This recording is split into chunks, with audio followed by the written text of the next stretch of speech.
Everyone, thank you all for joining. Today we have the great honor and privilege of having Miss Gina Horan with us. Gina has lived unconventionally for a living. She wisely achieved a degree in philosophy to complement her fine arts major. She has worked independently her entire life. She married a musician and together they called the West Coast home while they toured the majority of the US. She has a support dog named Pickle who has a support dog named Purple.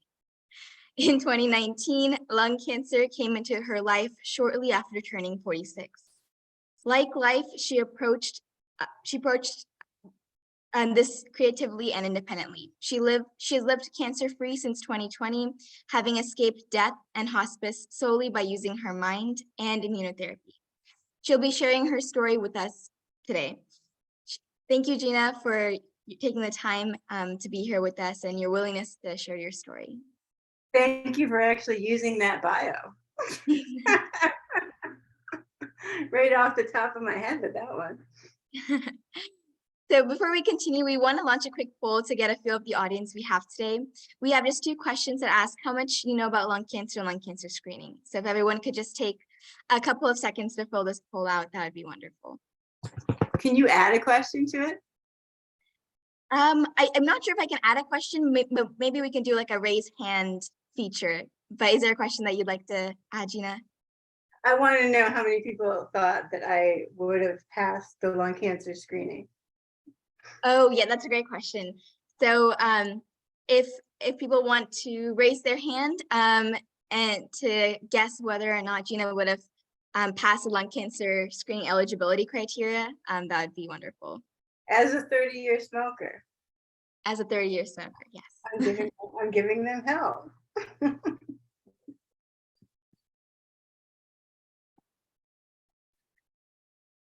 You made me small.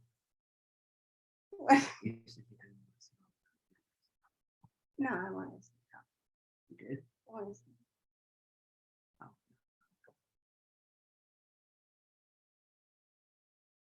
feel like there should be Jeopardy music.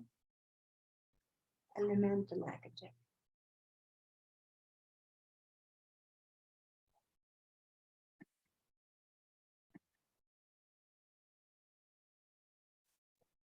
All right, it looks like we have a majority of responses in, so I'll go ahead and close the poll and share the results.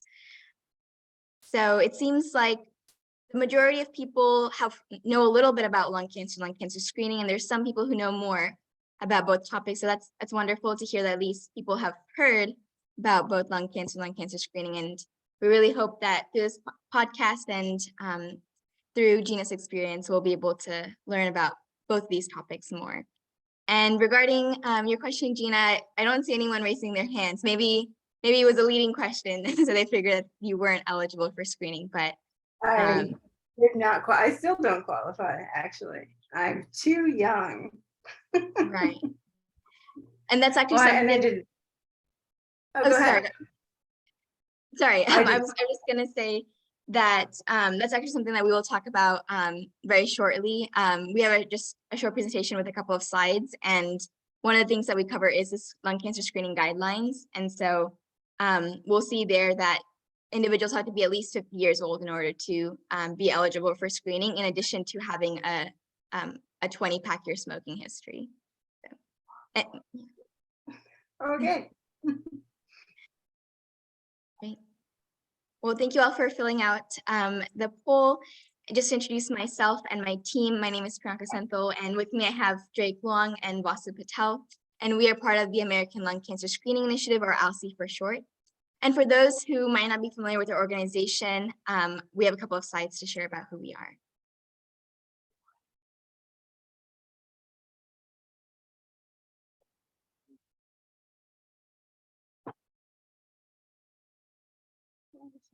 So ALCSI is a 501c3 nonprofit that works to raise awareness for lung cancer and lung cancer screening.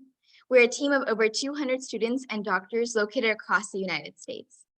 And we do the work that we do because lung cancer is the deadliest cancer in the world, causing more deaths than breast, prostate, and colon cancers combined. Lung cancer causes about 380 deaths per day in the US alone. Lung cancer is very fatal because currently many patients are being diagnosed at a late stage when the cancer has grown and spread to other parts of the body. Lung cancer screening is an effective imaging technique that can be used to screen for lung cancer and has been shown to catch lung cancers early. However, less than 6% of people at high risk for lung cancer are currently getting screened. The screening rate for lung cancer is much lower than the screening rates for breast, cervical, and colon cancers, which are about 70%.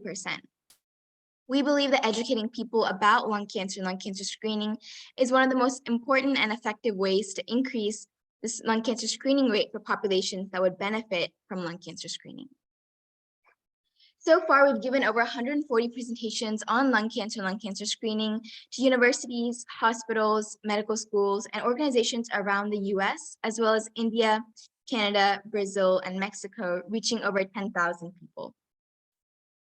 Over the last year, we worked with 125 mayors from every single US state to issue proclamations recognizing November as National Lung Cancer Awareness Month. We've also had the opportunity to work with several leaders at the state level, including Arizona State Senator Leila Alston, who is a lung cancer survivor, Pennsylvania Governor Tom Wolf, and the Lieutenant Governor of Colorado, Diane Primavera, to increase awareness of lung cancer screening. In addition to our education, outreach, and advocacy efforts, we recently started a podcast series to share the personal side of lung cancer and provide a platform for lung cancer survivors and advocates to share their stories.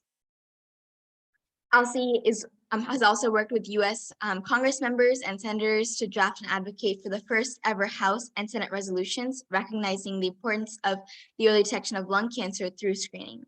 And in December 2020, the Senate resolution was passed with unanimous consent, marking the first time the US Senate has ever recognized the importance of screening. ALCSI has also actively been working with Representative Brennan Boyle and Senator Tina Smith to draft and advocate for Catherine's Law for Lung Cancer Early Detection and Survival Act of 2021. And lastly, we want to end by talking a little bit about lung cancer screening. Lung cancer screening is done using something called a low-dose computed tomography scan. And this scan uses low radiation doses, is pain-free, and takes less than 5 minutes to complete. The United States Preventive Services Task Force, also known as the USPSTF, sets guidelines for who should be screened for lung cancer. Right now, they recommend that people between the ages of 50 and 80 who have a 20-pack-year smoking history or more, and who are current or former smokers who in the past 50 annual low-dose CT scans. 1 pack year is defined as smoking on average 1 pack a day for 1 year. Therefore, 20 pack years can be met by smoking 1 pack a day for 20 years or smoking 2 packs a day for 10 years, for example. If you know anyone who might be eligible for lung cancer screening based on the criteria listed on the previous slide, please share the link given by the QR code so that they can contact one of our doctors about lung cancer screening. And finally, we want to highlight that there are other risk factors for lung cancer in addition to smoking, such as exposure to asbestos, a family history of lung cancer, COPD, and previous radiation therapy to the lungs. We believe it is important that we recognize these additional risk factors because a large number of people in the United States who have never smoked still get lung cancer. So thank you everyone for taking the time to listen to that quick presentation. And without further ado, we'll jump right into the podcast. We have a few questions prepared for Gina, but we also have a Q&A session at the end where you all can submit any questions you have for her. And this podcast is being recorded and will be shared on our Spotify, Anchor, Google, and Apple podcasts, as well as our YouTube channel. So first off, Gina, could you please introduce yourself and share your background? Like the quill. I am Gina. I am now 49. My background is I am a freelance artist. And right now, I'm a lung cancer advocate and dog mother. Yes.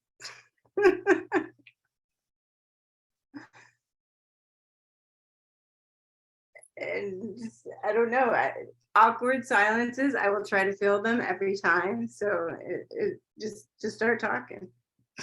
That's perfect. Thanks, Gina. Can you talk a little bit about your lung cancer journey, whatever you feel comfortable sharing? A little bit about it. I was diagnosed February 15th, 2019, and June of the year was the first time I was told I had a month. In the next 3 months, I'd be told 3 months, 3 years, 3 days, 2 months, 2 weeks, in various order. I had adenocarcinoma, poorly differentiated. I had a large tumor in the apex of my right lung that grew to the right bronchi and was growing through my right bronchi to the point where it grew over my trachea and put me into what they call a hypercapnic state, which is when you cannot get enough oxygen in or out. And I ended up in the ICU for a month. That was the short version. Well, I didn't have an ending, and then I lived. But Yeah, that sounds great. Oh, sorry. it sounds great. And it sounds like Thank you. it was great, that part of living. There you Yeah, go. Hit me. What do you got? I can't believe how scary it is to hear your diagnosis of your estimated time left change back and forth. But what was it like to receive your diagnosis, and what was going through your mind at that time? I didn't actually receive my diagnosis, and you're going to note that throughout this interview is that nothing happened correctly. I did not have a kind, caring doctor sit me down and say, "You have lung cancer." My doctor told my husband over the phone, and I just found that out recently. But she told me, in order to not scare me, she told me I had what she thought could be a cloud of pneumonia. So that was all I knew, and that was on February 15th. And I would not go into another hospital or see another doctor until June 5th. Oh, you're like, you're doing the math. You're like,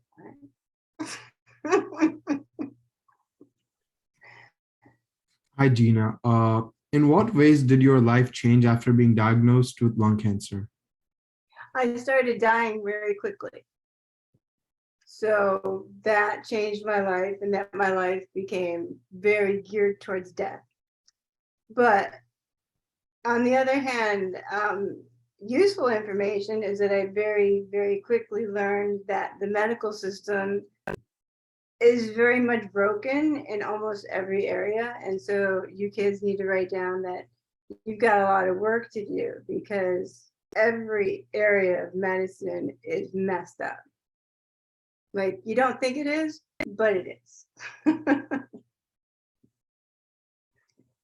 And that's part of it being a for-profit sort of business. But what you guys are doing is great.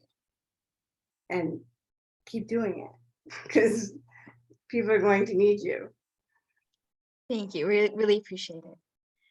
So following your diagnosis, what kind of treatment options did you have? I was offered one treatment option for a lobectomy, which I realized would have killed me a lot quicker than the cancer, so I didn't do it. And other than that, they offered nothing, no hope. So I tried alternative methods at home. If you feel comfortable, could you share a little bit more about what those alternative methods were? I did cannabis oil for, how long did we do the oil? 2 months? A little over 2 months. It's called Rick Simpson oil or Phoenix Tears. There's different names for it, but it's a high THC. It's done more in other countries, like we were sort of sneaking it in from Canada. And you have to build up orally, but in suppositories you go a lot quicker. And the idea is that it would deplete the blood flow to the tumors. Isn't that the main goal? We have no way of knowing if it ever did anything. I don't know if it did anything. I'm just saying, think of what it was supposed to do. Well, we know it didn't actually cure anything, but we debate that treatment itself, because it held me at 3A, which I was diagnosed at February 15th until I was in the hospital in June. So it didn't progress. After I stopped it in June, then I very quickly progressed. A question, kind of going back to your time of diagnosis. How was the process of scheduling a CT scan and actually getting it? Did you feel that your provider was receptive to it, or their thoughts? She had to do it because I failed a test called the D-dimer, because I had an entire visit with her where she said everything looks fine, feels fine, seems fine, but I hate doctors. And if there's any out there listening, hey guys. So since I was there, she's like, how about you let me do a blood test? And I was like, fine, because I don't want to be worrying about this all winter. So she did a blood test and everything was okay with it, but she snuck a test on there called the D-dimer, which is a blood clotting test. And I failed it hardcore, which made her think I had a pulmonary embolism. So actually, I went in for an emergency CT that same day. Otherwise, if I hadn't done that or done the labs, I just would have gone home and gone about 4 or 5 weeks before something was quite not right.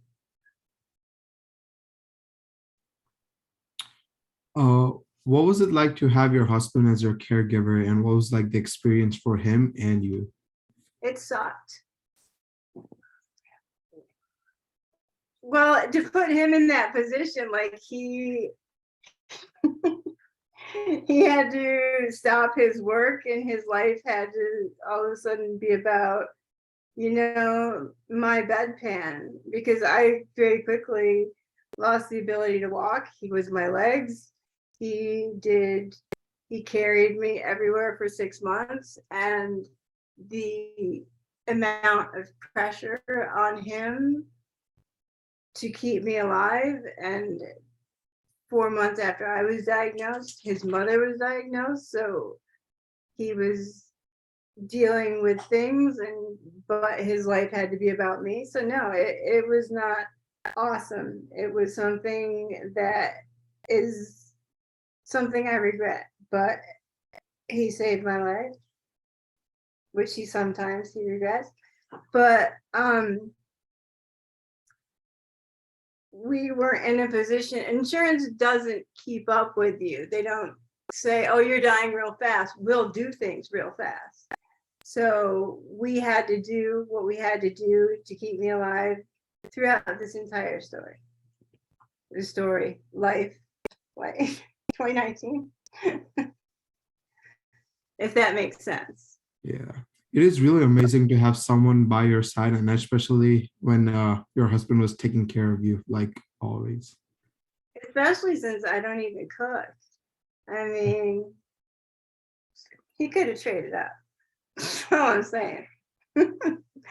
I kid, but the point is, another side of that was that it was good that he was my caretaker, because he knew me well enough to, on days when I said, I don't want to go to this appointment, for the first time in our lives, he could just pick me up and carry me, going, I don't care that you don't want to, which you might realize is not that easy now that I've got legs again. So I think maybe we should clarify a bit of the timeline, because I don't know how much. I don't think a lot of the story was already given at the beginning. The Gina story can kind of be punctuated by her stay in the ICU, which was for about 3.5 weeks. And in this story, she was diagnosed, as she said, on February 15th of 2019.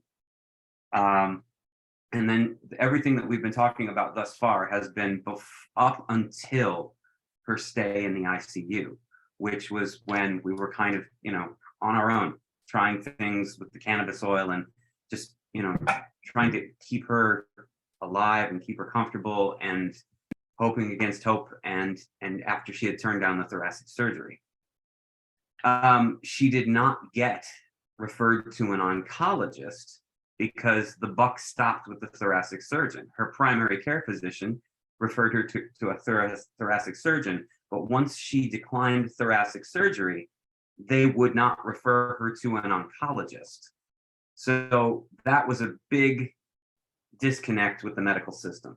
So things got worse and worse and worse. And finally, we went out and got in touch with an oncologist on our own, out of network. And from there, she started getting care, if you will. Then she started a brief round of chemo. I should say that's when she first got her biopsy. That's when she first got a little bit of chemo, which ultimately was ineffective.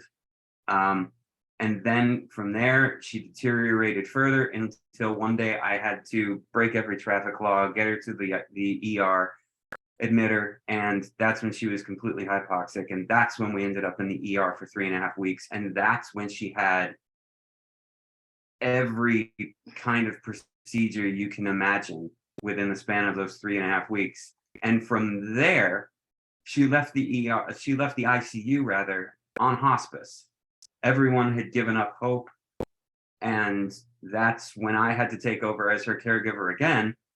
I had the nurses teach me how to change her IV fluids. I had the nurses teach me how to take care of her in all the ways that a hospice nurse would have to take care of her. And I think that's a misnomer that we were going home on hospice and someone was there waiting. We went home on hospice and it was him. yeah, and so I had a little bit to do with things before her stay. Then she was handed over to the medical system. They did everything they could do, and then I kind of had to come back on board again later. I guess I just wanted to. I would have her cue that video now of me in the ICU of what you were taking home, because that video was taken about 15 hours before it would be just him taking care of me. Is that, First of all, She's on it.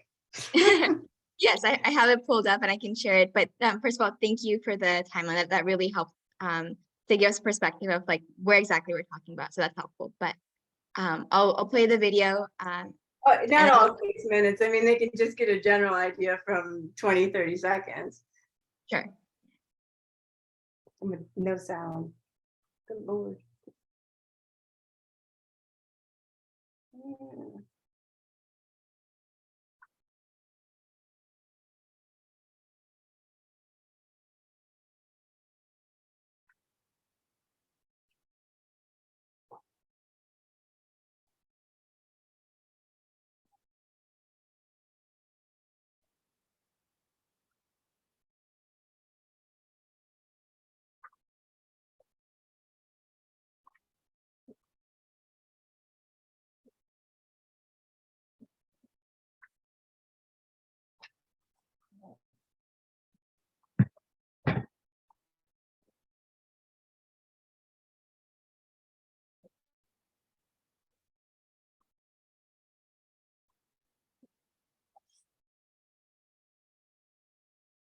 Do you want me to explain what's happening?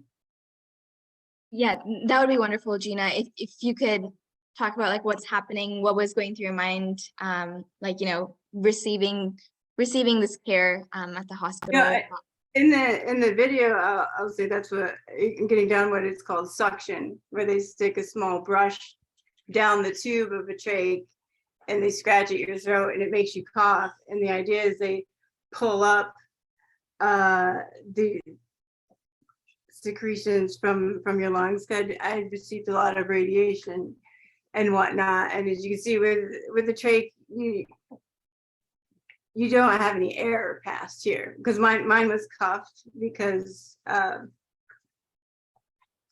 what? Oh, mine was cuffed because my doctor didn't like it when I talked.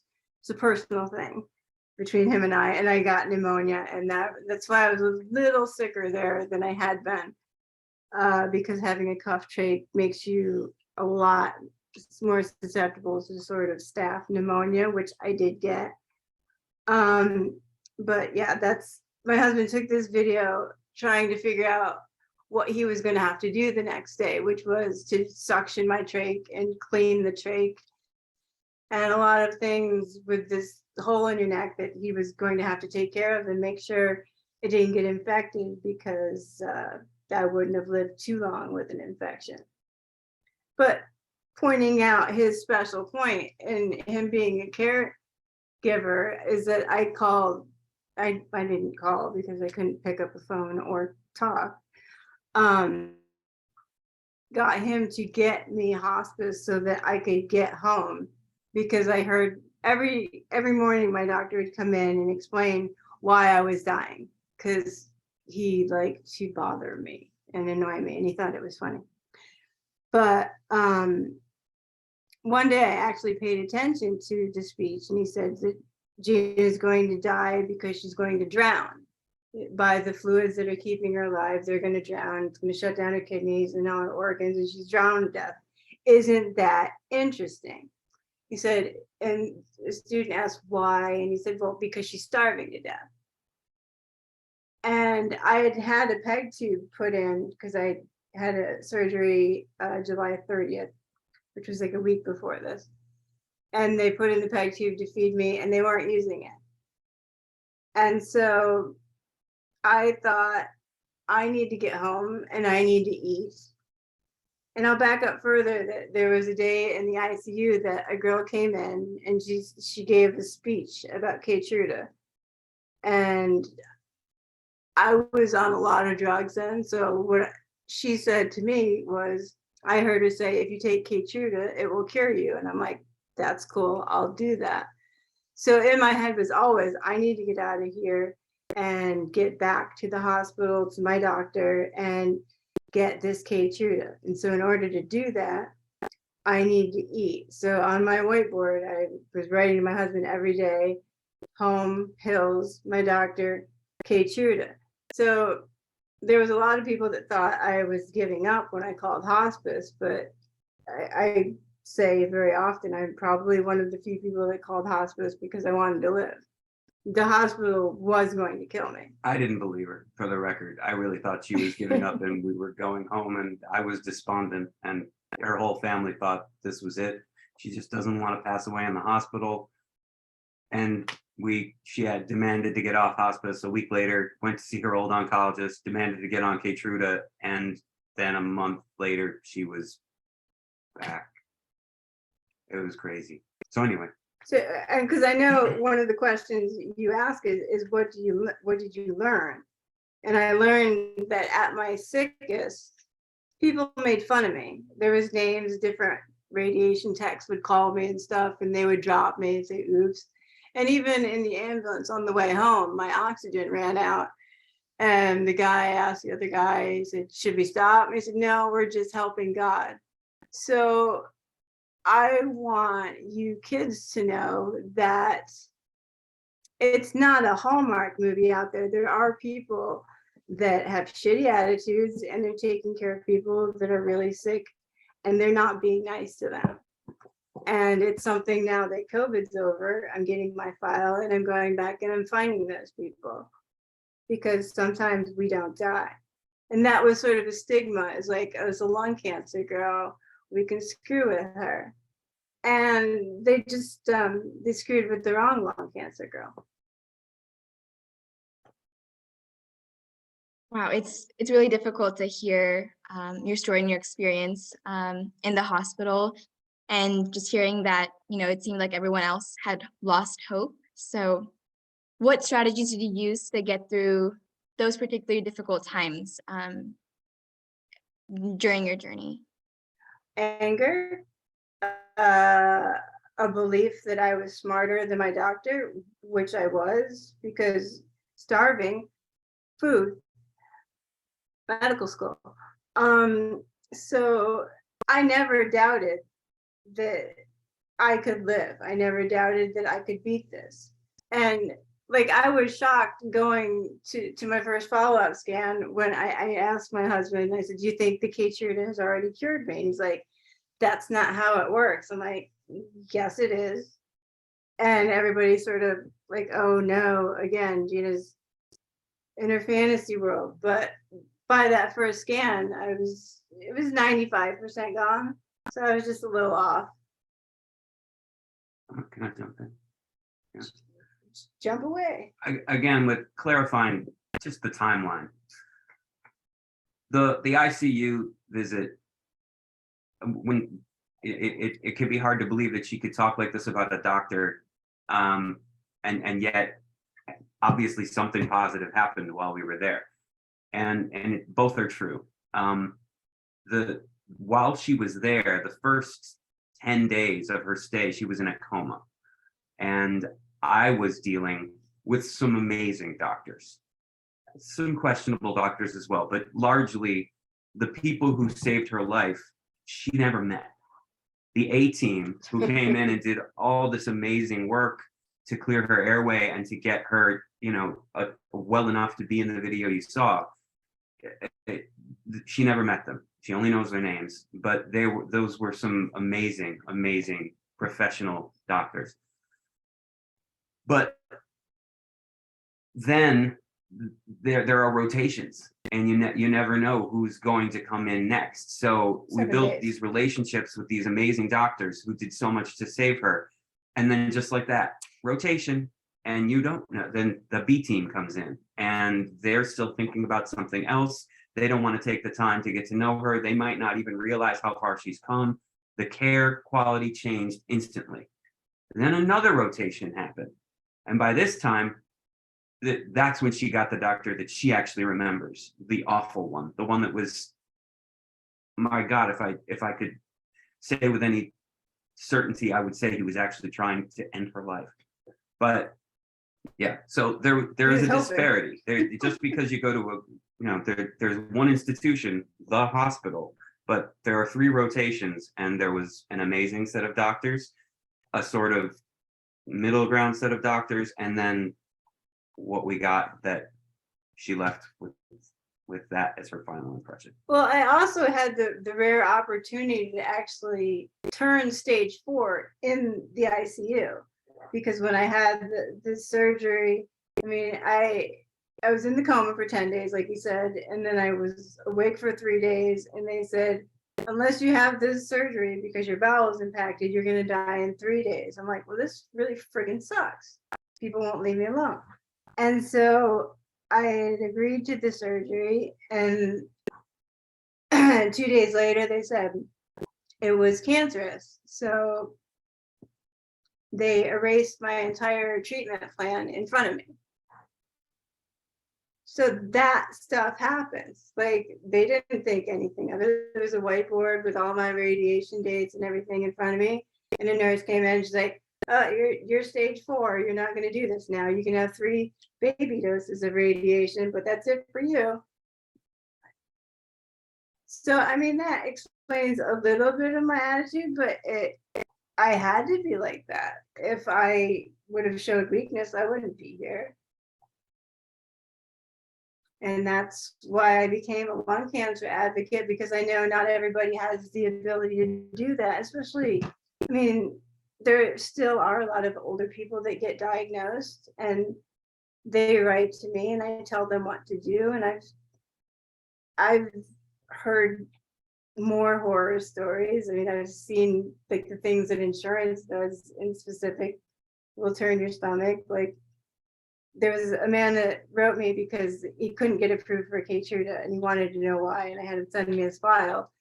And they said he wasn't eligible because he wasn't PD-L1 positive, but his lung collapsed when they did the biopsy, so there was no biopsy. He wasn't PD-L1 positive or negative, so they turned him down like that. It's just stuff like that that you have to be on top of, and just a matter of having his doctor, who never looked at this, call and get him approved. So there is some shenanigans going on out there. I'll say that. Questions? I can't imagine how vulnerable you felt during this time when someone basically had your life in their hands. But I know you touched on this briefly, but what motivates you to share your lung cancer story, in these particularly dark times, publicly through your social media? I don't want it to happen to someone else. As I said, someone like, frankly, I'm an asshole. So I was able to deal with it better. And the other people that are nice, like I talked to you before about my mother and her and watching her and people her age that are like, I'm gonna listen to the doctor, I'm gonna do what the doctor says. No. So I now just tell people information, and I decided I needed to do something, or something decided it needed me to do it. I'm not quite sure how that worked out, but I've seen too much to just like go back and watch some TV and chillax. There's just too much that's wrong. And I think that treating people like stage 4 patients killed a lot more patients than needed to die. I mean, I proved that as soon as I left, and 3 months later, I was fine. And the reason I would have died if I listened to the doctor is because I starved to death in a first world, really nice hospital. That doesn't make sense. Because every day I hear him outside my door. Is she dead yet? No. Well, so these things happen, and they're not going to happen to somebody else if I can help it. You did talk previously about the current challenges in today's like medical, like healthcare. What are the other challenges that the lung cancer community faces? I think there's a lot more lung cancer coming from global causes, from fires, from people that think vaping B12 is a smart thing to do, or vaping in general. There's just, well, you guys probably know that non-smoking lung cancer is the biggest growing segment of cancer. So more is coming, but on the good side, sorry if you heard my dog bark, more people are reacting to immunotherapy. I mean, that's the one thing, like lung cancer has been like the scourge of cancer for so long, but we're kicking ass with immunotherapy. We're the #1 reactive cancer to immunotherapy, so therefore we win. But precision oncology, it is incredible how few medical professionals have any awareness of it.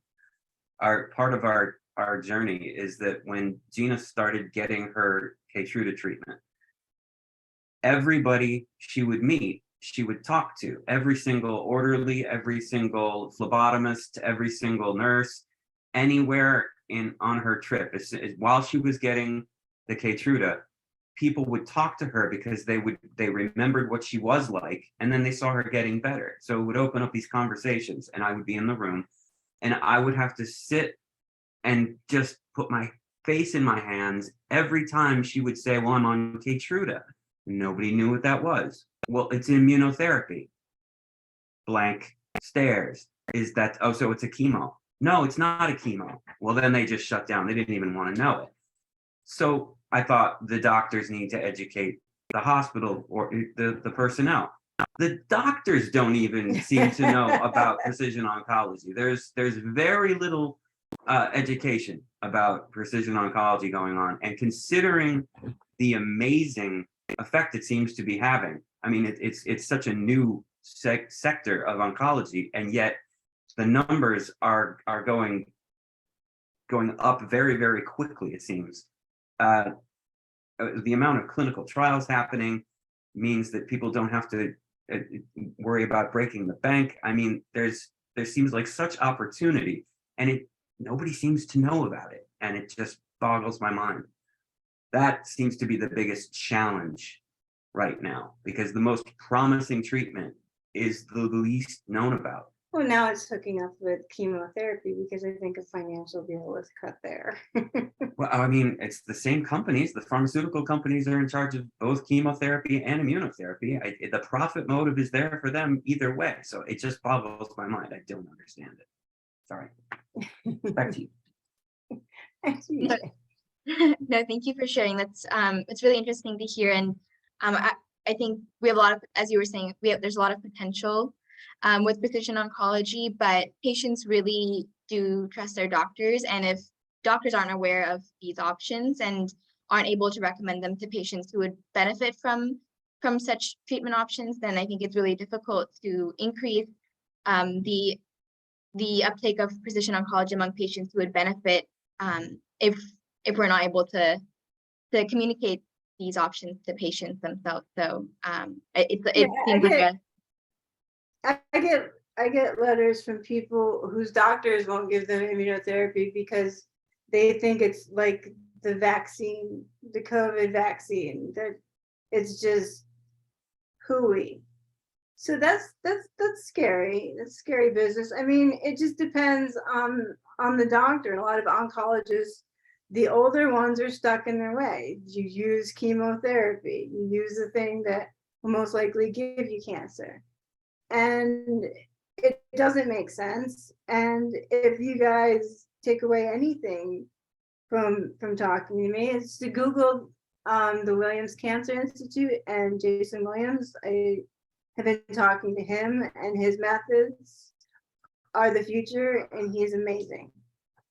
I believe he wrote a book about immunotherapy, and right now you can download it for free, I think, and it's amazing. It's just, I'll do a spoiler, it believes all cancer starts in the gut, but it's not like a Dr. Oz where it's actually like, I was gonna say bullshit, but I didn't. He backs up what he says, and he's curing cancers and actually has studies, not just says it. Because I wrote him asking if he thought that the large doses of radiation I had to get rid of this tumor, subsequently followed by Keytruda, will cause my spontaneous remission. And he said, probably. And it's the first time I've got a doctor to do anything other than be like, oh, Gina, you're so silly. And for them to do that when I'm the one that beat the unbeatable cancer, I'm just like, oh, doctor, you're so silly. So there's just a lot of things going on, and nobody wants to be wrong, and nobody wants to look stupid, but in doing so, everybody looks a little bit stupid. And just for our listeners, could you repeat the name of the doctor that you were just talking about? Jason Williams. Okay. Tell him Gina sang it. Thank you. I'm like a fangirl for him. I'm the only one that's like fangirling an oncologist. I'm like, ah. So, I mean, he's on, what is he on Instagram? Targeted immunotherapy? No, that's not. We'll get that. But You go ahead. I'll pull it up. yeah, it's amazing because I started looking up my case, and because I never believed lucky. I said something had to have happened. I'm not a miracle. I don't believe in God, so people praying for me can stop. And then I came across Jimmy Carter's case, and we have different cases, but almost the same story with the Keytruda, and then 3 months later, a cure. And so I looked for the similarity, and the similarity was we both had large doses of radiation, almost like the cap on how much radiation you could get, which Followed by Keytruda. it's immunotherapy for cancer is the Williams Cancer Institute Instagram. So I believe in. Like up until like a few weeks ago, I used to tell my husband that if the cancer ever came back, I wouldn't fight it. And then I read his stuff, and I talked to him, and I'm like, if I ever even sense cancer again, I am running to this dude, because he's putting immunotherapy directly into the tumor. He's just doing amazing things with amazing results, and it's not approved by the FDA, so he can't really advertise, because he said it would take money to train the doctors, it would take money to get the equipment. The most profound thing he said is that the FDA moves too slow to make anything that he's doing viable within his own lifetime. I mean, when a doctor will say that, when a doctor doing the work will say the FDA is so slow that no change could effectively happen in my lifetime, that's an eye opener. Yeah, because in the That's book, really something. he says they sat on Keytruda for 23 years, just not testing it or anything. They just sat there, not healing people. And that is what you say is disgusting. Now the FDA is going to come and kill us. I feel like we've really killed the mood. We killed the mood. So we need happy questions. Well, show the dogs. Yeah, it's very exciting to hear how many therapy options are coming forward and this new wave of immunotherapy. I'm excited to see the future of it and the effects it will have on the lung cancer community and other cancer communities. But after this thorough journey and the wealth of knowledge you have gained, what advice do you have for someone newly diagnosed with lung cancer? Research, then research some more, then read some more, then research your doctors, and then keep researching every day, because new things are coming out every day, and they're coming out faster than the doctors can keep up with them, and the doctors were already behind because of COVID. And I mean, oncology is just a shit show right now. And stop swearing. Jesus. Oh. It's one of the scariest things anybody could ever have to deal with. And in that moment, nobody wants to have the responsibility themselves. They want to go to an expert. They want to trust an expert. Please just do something, please, please, please. Safe. And the awful thing that I think we would say to anyone in that position is, you're going to have to take responsibility for this. The first thing you need to take responsibility for is whose hands you put your life in, because you have to essentially interview an oncologist and find out if they are willing to or even know about the things that could truly help you, or if they're just rubber stamping a treatment they give to everyone because that's just the way it is, quote unquote. And that sounds cynical, but after everything we've been through, I don't think it's cynical. I think it's alarming, but true. And if you are newly diagnosed with something like lung cancer, and part of the reason, I hope we're not coming off arrogant with this, but Gina mentioned it a little while ago, almost at the same time, just separated by a few months after her diagnosis, my own mother got her lung cancer diagnosis. And for a while, they were on a parallel track. They were talking, comparing notes, comparing treatments. And my mother didn't make it. My mother went, her fight lasted a little over a year, but ultimately she didn't make it. And I learned, I mean, in the midst of it all, taking care of Gina while, keeping track of my own mother, I watched how it happened for us. I watched how it happened for her. And yeah, you don't know what your doctor knows, and your doctor might not know what they don't know. And it can depend on the city you live in. So just saying, I'll just go to the best doctor in my city. This is the Wild West. That might not be enough. You might have to travel. People say, well, that couldn't be. It's the 21st century. I wouldn't have to travel. I'll just go to the best doctor. And you might have to travel. And that puts a lot on somebody who has just had so much put on them. And yet you wanted the advice. That's the real advice. Yeah, because we live in Syracuse, New York, which is for how many times bigger than where I went. I traveled a mile north of here to where my oncologist was, which people thought that's stupid. You have all these really great hospitals Not there. a mile an Hour. Sorry. hour. A mile north. A mile north. And no, an hour north. And it was like leaving the metropolis to go to Podunk. But I had a doctor there who, she listened to me, and she might see this, so I can't say anything bad about her. But no, I like her. She, just because she listened, because when I went and asked her for Keytruda, she said no. And she said no very vehemently for 45 minutes. And so he had said before we went, he said, whatever you do, don't freaking make a joke. And then ultimately I did, because I was just so tired. I'm like, why are you obsessed with letting cancer kill me? It was just because she was saying, I don't want to give you Keytruda because I'm afraid of the side effects might kill you. And I'm like, I'm running 3 weeks on a 2-week life sentence. I'm really not afraid. So that's where it was then. But when I was diagnosed, I Googled and I never ever saw anything about immunotherapy. So that's how far things have come since February 2019.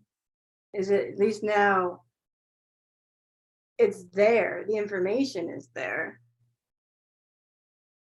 So it would have been helpful then. I would have actually sought out treatment, because I knew that chemotherapy wouldn't cure lung cancer, not at my stage. So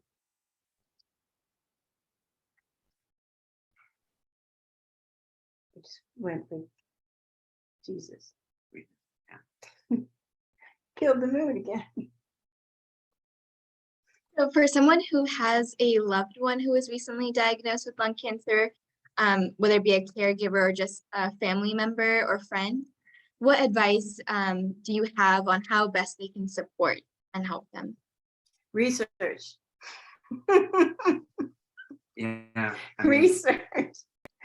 I mean, there's only so much you can do for someone. Like I have a lot of people that write me on Instagram and they say, well, my spouse is doing this and my spouse is doing that. And I'm like, you have to tell them now's not the time to worry about your boo-boo kitty feelings. Now's the time to save my life, and we'll worry about your feelings later. Like he and I have that, because it's not like we're a Hallmark story, but we knew, like, we faced my cancer like a job, because it was a job. It wasn't an illness. That's what our job was to do, is to save my life so that we could spend the rest of our lives hurting each other's feelings. We do it later and worry about it later. But right now, it's a matter of making sure you get treatment, you get the right treatment. We're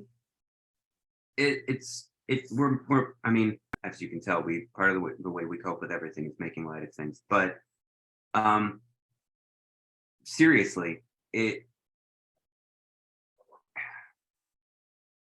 depends who your loved one is. I mean, obviously, if it's your spouse, your influence is immediate. If you're a caregiver, your influence is immediate. It's outsized. When she was in a coma, I was her medical proxy.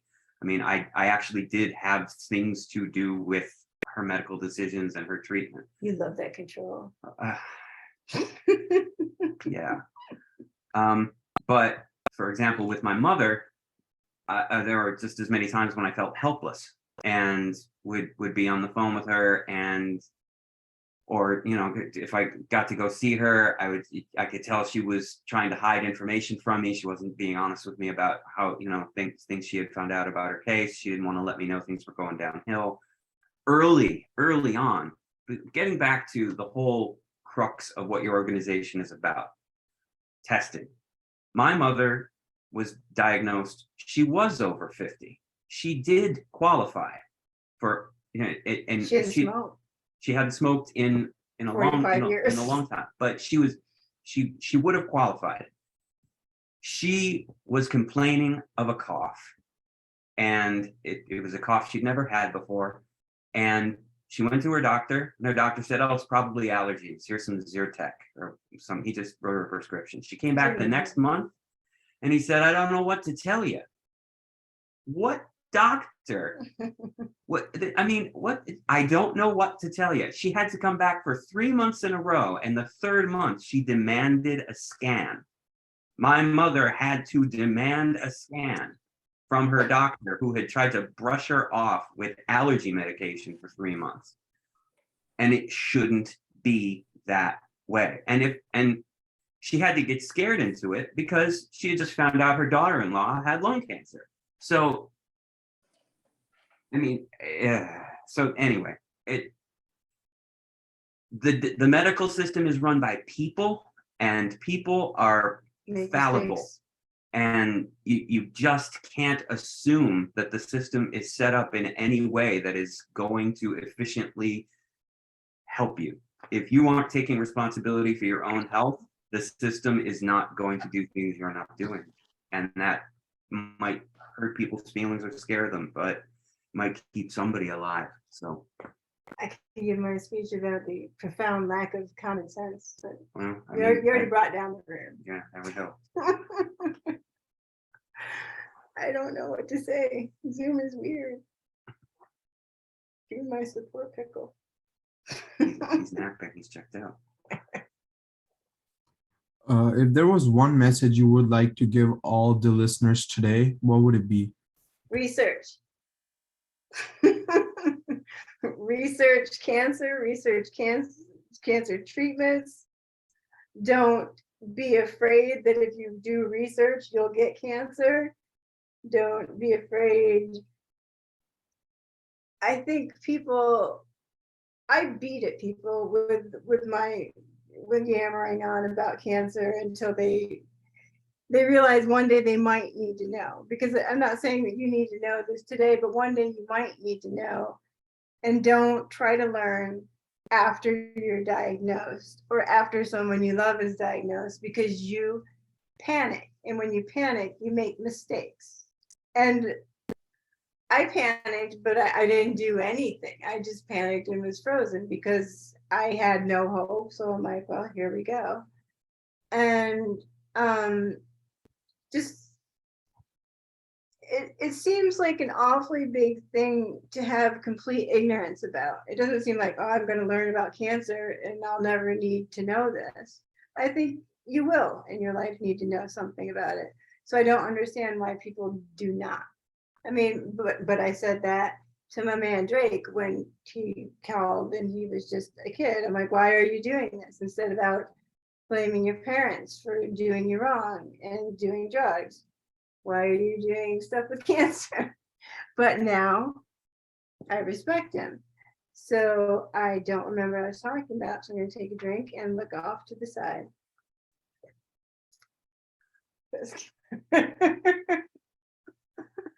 But research. Savor, Drake. Drake. Thank you so much for sharing that. But thank you so much, Gina, for taking time out of your day to share your story with us. Now I would like to open the floor for participants to ask you any questions they may have regarding you or your story, and if you feel comfortable answering them. So if you guys would like to ask Gina or her husband a question, please put it in the chat or feel free to unmute. Frame it in the form of a Jeopardy question. Will we see anything in the chat? I don't know. If I don't put on my glasses, I don't see anything. But I see. We received a couple of questions directly to us, privately messaged to us, so we'll read them out to both of you. One of the questions asks, how best can we educate the upcoming generation about lung cancer screening? Or just lung cancer in general?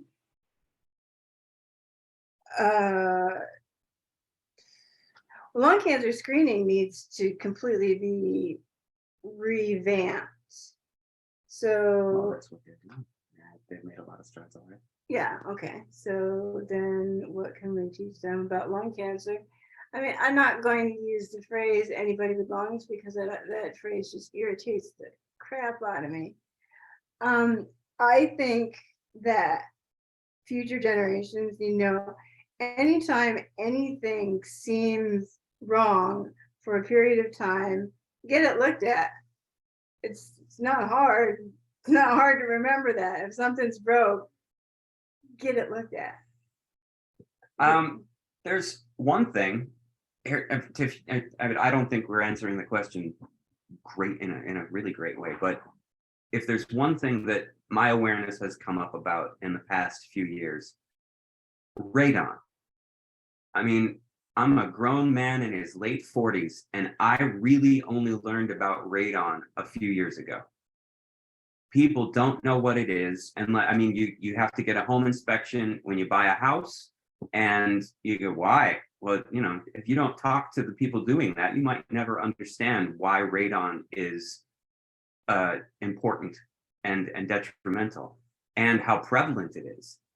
Anybody with a basement is at risk for lung cancer. I mean, that's really what it comes down to, because you think doctors don't know what they're doing all the time. Building contractors? I mean, it's again, we're making light of something that is serious, but the idea that, oh, well, somebody must have put their signature on a piece of paper, so I bet my house is fine. That could kill you. It's crazy, but radon is nothing to sleep on. It's definitely, like, if you don't even know if your house, when the last time your house was inspected, radon is just radiation coming out of the ground. And if you have a basement, you have radon in your home. And if you don't know the levels, you should probably get them checked, because it's cute and it's insidious. You don't know it's building up. I've lived in my house for 30 years. I've never had a problem. And then suddenly, but that's it. That's the story of radon causing lung cancer. And I would, if I didn't know about it, I don't think I'm a complete dummy. I would imagine that there are tons of people out there who just have no idea. Also, I was thinking, as far as COVID in and of itself causing changes in the lungs, that's the hallmark of what causes cancer. So I'm curious about whether that will cause a wave of lung cancer in the future. So I would encourage the future generations to watch with me and not to be as complacent as people have gotten about it's just another flu. Like anything that creates a change in the lungs in one cell can cause lung cancer. So it's something to be aware of, and tell them, don't vape, it looks stupid and it can cause cancer too. Look like a freaking dragon. I think it's time for the next question. No, thank you. This was a great discussion. Just touching upon radon, I think it's very important what you bring up. Radon is a radioactive gas given off by soil, rock, and water, and it results from the breakdown of naturally occurring radioactive isotopes in uranium buried deep in the ground. And as you guys touched upon, there are ways to test your house for radon if that's something that you would like to do. And a typical test is very simple and inexpensive. The test kits can be purchased from really any home improvement store or hardware store, and they only cost about $20 to $30. And it's usually the size of about a hockey puck, and it has perforated holes and charcoal inside. And you just open it up, leave it in your house for a couple of days in one of the lower level rooms, and then you send it off to a lab for testing. And the EPA actually has a spreadsheet of with which for different counties within the US, and it has the radon levels in those regions. And so I can drop that spreadsheet in the chat for anyone who wants to see whether their location might be at higher risk for more radon exposure than maybe other locations. So but thank you for bringing that up. And if for anyone who wants to learn more, I think this spreadsheet is a good place to start.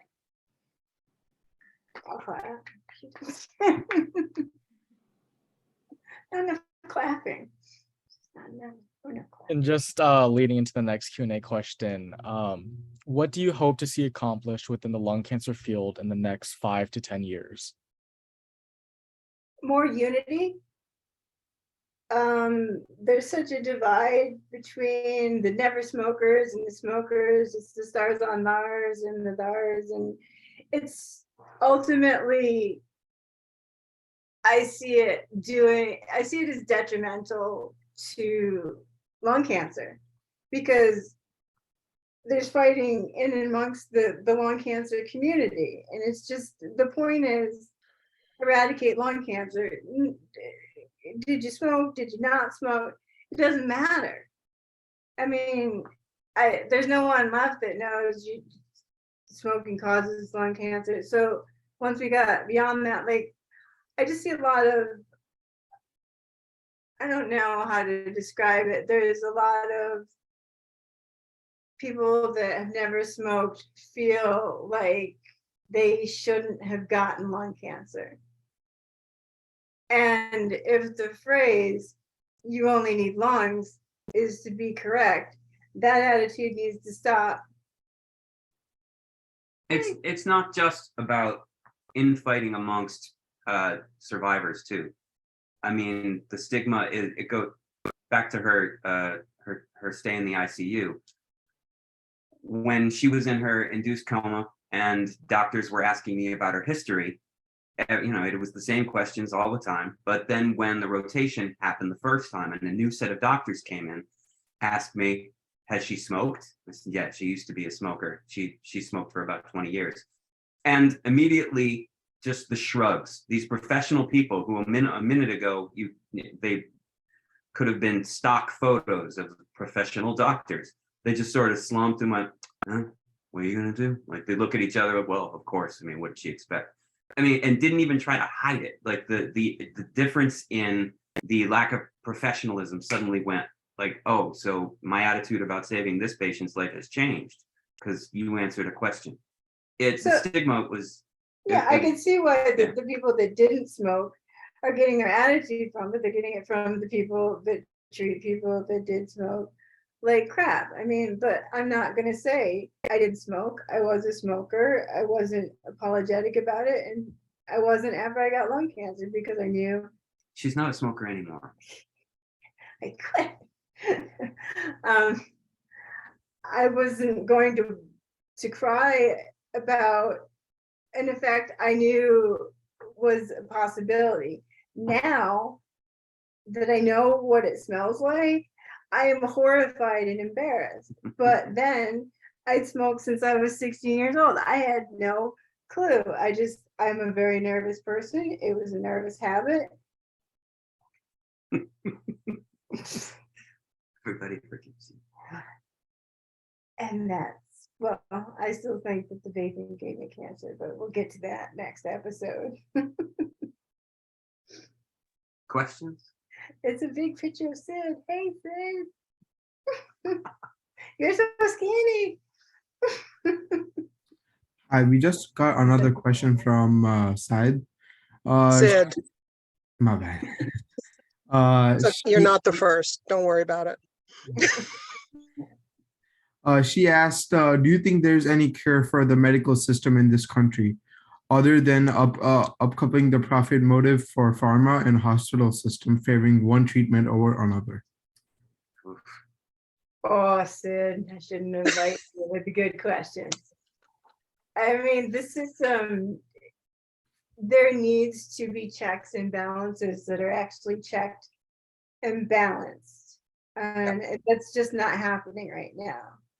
I mean, starting with the hospitals say they didn't lose money during COVID, but they didn't. They say they're not trying to make up for that money, but there are. They say there's a nursing shortage, but there isn't. They're just, I mean, if you talk to nurses, they will talk about the fact that they're short-staffed because the hospital is short-staffed, because the hospital can make money doing that. But to go back to money for prescriptions, I was reading about a new chemotherapy for a new cancer that they were going to cost, it was going to cost $1.25 million per year. And I'm like, how do you justify that and sleep at night? And I'm like, well, it costs what it costs. That's not the truth with medicine. It doesn't. I think Keytruda is what, like, on sale it's 18,000 a bag, and then it can go up to like 26,000 per bag. And so what I tell people, and it's not going to answer Sid's question, but she can yell at me later, is to remember that when you go to the doctor and you do all this stuff, you're paying for it. So when you go to the doctor, that's someone that you're paying, like a plumber. Yeah. So if he doesn't fix your pipes, just go someplace else. But the same thing with the medicine, ask for what you want. And to fix medicine, it would need everybody to stop fighting. And that's not going to happen because people like being divided about everything. And until who are making the real money on this, which that goes up, starting with the doctors, going up to the hospitals, going up to the insurance, going up to the men that we don't know that are making the real money, until they are held in check, we're just all sort of pawns. We'll get the medicine that they deem we can have, and we'll pay whatever they think they can get for it, and it all sucks. Yeah, they don't care who they kill in the meantime. No. And on a personal note, I love you two people, and I'm so happy to see your faces. It's been too long. Too damn long. Don't swear. Too fucking long. Okay. I'll let other people ask questions now. I'll go back and mute. It looks. Oh, sorry. No, No, go ahead. Okay. It looks like we haven't received any more questions. But thank you for sharing a wealth of your knowledge and all of immunotherapy and research. It's great to hear all this advice you're giving. So thank you so much, Gina, for your willingness to share your story and perspective on. We're not over, are we? You're still gonna call and write and Oh, boy. stuff. You're drinking. Come Those on. are all the questions we currently have for you. But we appreciate the work that you're doing to help raise awareness about lung cancer and the difficulties you face in the healthcare community. And thank you everyone for joining our podcast. Please keep an eye out for our upcoming podcasts and events, which will be listed on our website, www.alcsi.org. We also encourage you to join our monthly newsletter where we'll share updates on upcoming projects within our organization. Please fill out the form in the chat if you'd like to be added to our mailing list. And before we end this, we also like to offer a brochure highlighting some key information about lung cancer and lung cancer screening. If you find this helpful or know of anyone who might benefit from the information included in the brochure, feel free to share it. Again, thank you everyone and have a great night. Thank you. Thank you for what you guys are doing. Lung cancer people, cake crusaders. I was going somewhere with that. I know. Thank you so much, Gina, for taking the time to be here with us. We learned a lot. Thank you. Thanks, everyone. Thank you.